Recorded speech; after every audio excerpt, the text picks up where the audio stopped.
I've spent the last 6 years tattooing people that have suffered from physical trauma. So those that have had or still have cancer, all types, but predominantly breast cancer. Lots of various surgeries, people that were in accidents, and others that have survived suicide attempts. I've also spent time with those who know death is imminent. I sit with them and their loved ones, and we tattoo them before the person passes. It is transcendent. It took some time for me to realize the importance of this work. But I see that my role is to foster an environment that allows people to share their stories, to be heard. So listening is especially important. It helps me gather enough information in order to create an image based on their needs, not what I think they need. But I wasn't always able to do that. There was much to learn. I got into tattooing because I wanted to make money doing something I love. I love to draw. Early on, I would daydream about creating a body of work that moved me. It was very much about me, egocentric. But pretty quickly, I bumped up against other people's needs, right? It turns out they have to live with these tattoos and I don't. So it became important to include the client in the creative process. We would sit and tattoo and they would share their stories. This was an adjustment for me. But I came to understand that I was creating works of art that symbolized a moment in their lives or a memory or a connection. Connecting a story to a tattoo gave me context. And that context gave me information as to what they needed out of this process. I felt like I was getting a handle on things. But one day, I was asked to do a mastectomy tattoo. My client, Adriana, had a single mastectomy. So she had breast cancer, and they removed the cancer and all the breast tissue, and they replaced it with an implant to give the area shape. Well, she reached out because she felt my style of tattooing would fit over top of her scarring and maybe hide it a little. I was hesitant. This was new to me, but I agreed. We did this tattoo, and I was overwhelmed during the entire process. I remember taking breaks and crying in the bathroom because she was able to articulate how this was helping her heal emotionally.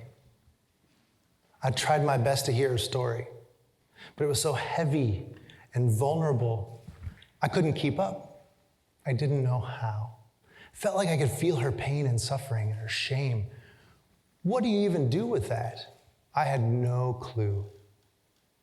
Later, we posted a picture of the tattoo online, and it went viral, which led to many more post-mastectomy tattoos and scar coverage tattoos in general. Thus began a sort of niche. With more tattoos came more stories, lots of personal stories. It's difficult to condense the range of what I've seen and what I've heard, but most of it was new to me. I was shocked the first time I experienced someone's gratitude for pain. People with scarring often expect numbness or no pain at all. So when an area would hurt, hearing positivity and a thankfulness for nerve endings that work, it blew my mind. It was such a beautiful twist on pain. I also saw a proclivity towards emotional awareness. People would bring their families, and a client would share their story, and the families would listen and add their viewpoint. It was wonderful. You could feel how sharing together was bringing them closer.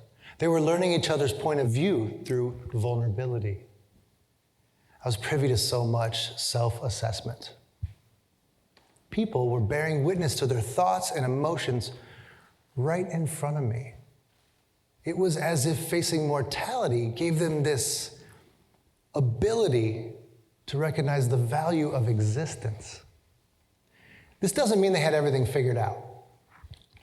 It just means I saw a hierarchy of what matters and what doesn't matter.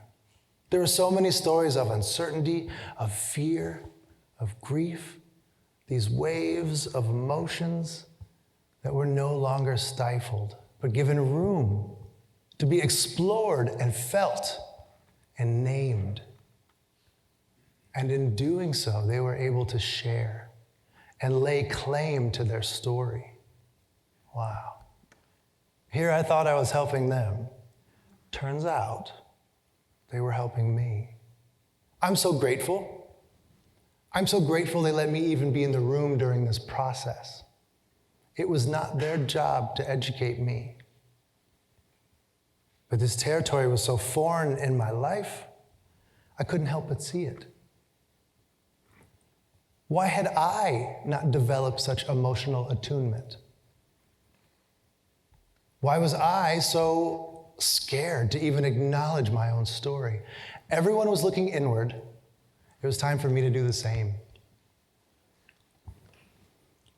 I decided to go to therapy. Yeah.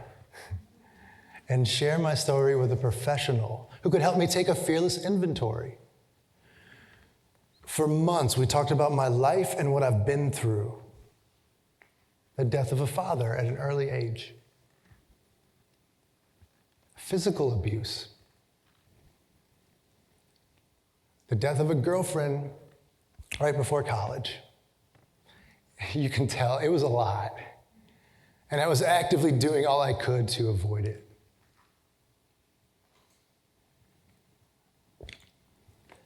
Filling myself up with distractions, alcohol, drugs, promiscuity, none of which helped me face my past, let alone heal.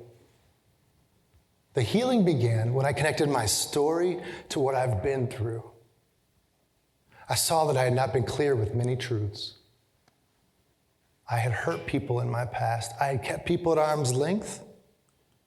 And I had mirrored a really toxic masculinity to hide my emotions. I realized these are not positive attributes.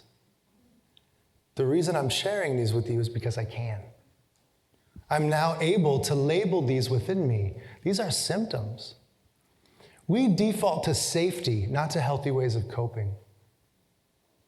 Looking inward is slow and uncomfortable work, and it still is, but each day has become an opportunity to choose my responses instead of letting them happen to me. I was actually changing. I could feel it. I was opening up. My curiosity was coming back. I wanted to know more about everyone around me. When people would share their story, I knew myself enough to see bias within my responses. It was no longer okay to presume anything about anyone. This was me learning how to listen. And do you know what happened? My clients opened up more, of course. I was doing my best to be present and stay neutral, and they felt safe too. The storylines that come with each person were being revealed.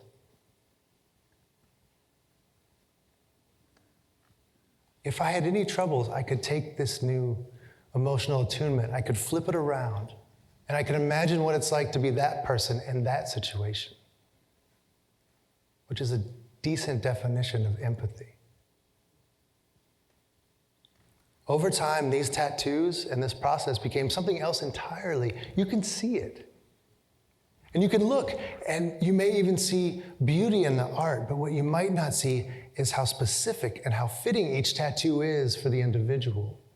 While some people want to hide their scars, others choose to embrace them.